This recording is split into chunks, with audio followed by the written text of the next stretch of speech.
संजय अग्रवाल जी। राधे राधे महाराज जी।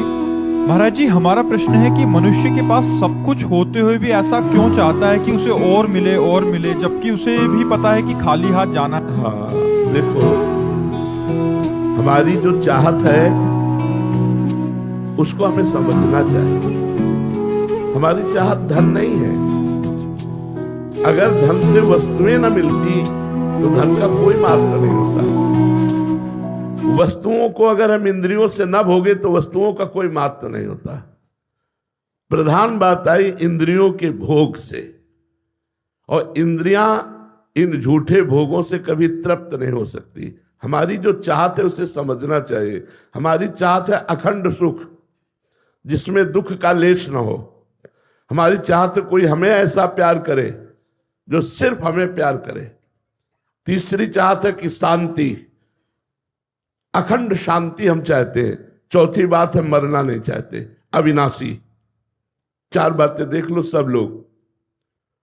सुख जिसमें दुख का लेश ना हो, दुख का बिल्कुल लेश ना हो।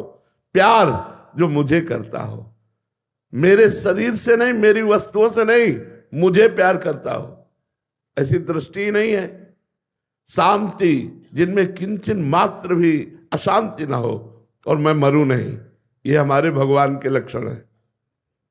सुख समुद्र का अंश हूं इसलिए सुख चाहता हूं।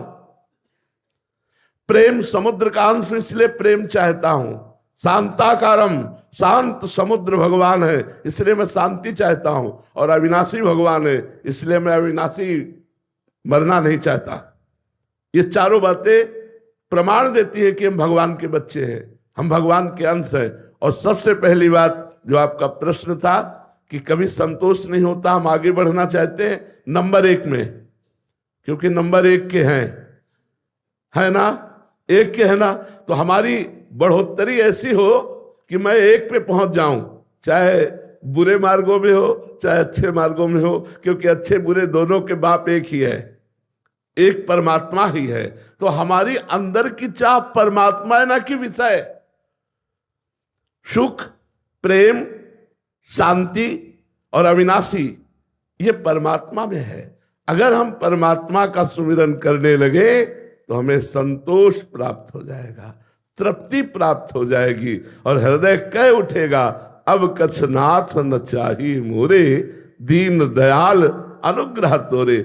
नहीं तो चाहे जितने रुपए हो जाए, चाहे जितना वैभव हो जाए, चाहे जितना भोग भोग लो, कभी ऐसा नहीं कह सकते कि अब कछुनाथ न चाही मोरे। ये तभी होगा जब भगवान का नाम जप करोगे और भगवान के चरणों का हृदय में स्पर्श प्राप्त होगा भाव के द्वारा, तो रोम रोम आपका नाच पड़ेगा। जैसे मीरा जी कहती, पायो जी पायो मैंने राम रतन धन पायो। जब ये राम रतन धन आएगा तब आपका हृदय नाच उठेगा। नहीं तो चाहे जितना बड़ा पद हो, चाहे जितना वैभव हो, चाहे जितना सुंदर मकान हो, फिर भी और प्राप्त करने की इच्छा होगी, और जाना कुछ नहीं है साथ। शरीर भी साथ नहीं जाएगा तो और क्या जाएगा। इसी भ्रम में हमारा जीवन नष्ट हो जाता है। विवेकवान वही है जो सावधान होकर अपने जीवन को काटे, भगवत स्मरण करते हुए, धर्म का पालन करते हुए, कर्तव्य का पालन करते हुए जो जीवन काटता है वो परम पद का अधिकारी होता है। इसलिए धर्म से चलो, भगवत स्मरण परायण रहो, अपने कर्तव्य को अपनी पूजा समझो, तो सब काम बन जाएगा। आशीष जी लखनऊ से। महाराज जी, जड़ और चेतन की ग्रंथि कैसे टूटेगी? है ही नहीं, लगी ही नहीं। जब ग्रंथि हो तब ना छूटे। जड़ चेतन ही ग्रंथि पड़ गई, यद्यपि मृषा, मृषा माने झूठी, मतलब लगी ही नहीं।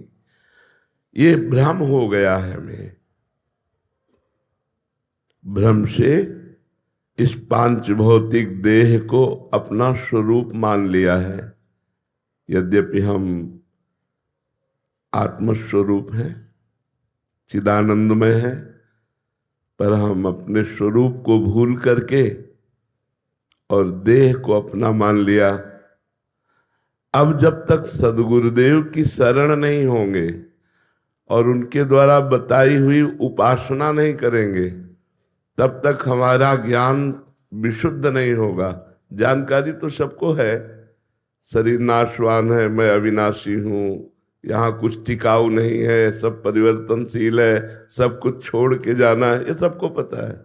लेकिन शुद्ध ज्ञान नहीं, अशुद्ध है, मतलब वो जानकारी अपने जीवन में प्रयोग नहीं कर पा रहा।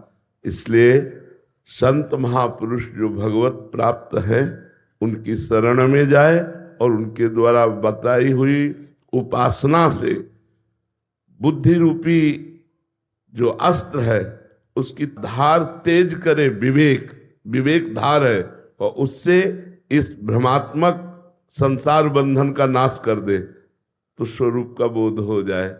यद्यपि कभी स्वरूप न बंधन को प्राप्त हुआ है, न है न होगा, पर छूटति कठिनाई बहुत कठिनता है, क्योंकि इसको हमने पकड़ रखा है। जैसे एक राजा से ऋषि ने कहा कि संपूर्ण संसार से वैराग्यवान ही भगवदानंद को प्राप्त होता है, तो उनका माया ने मुझे पकड़ रखा है, मैं कैसे भगवदानंद को प्राप्त करूं। तो एक दिन टहलने जा रहे थे तो ऋषि ने आम के वृक्ष को ऐसे पकड़ लिया, बोले राजन मुझे छुड़ाइए, इस वृक्ष ने मुझे पकड़ रखा है।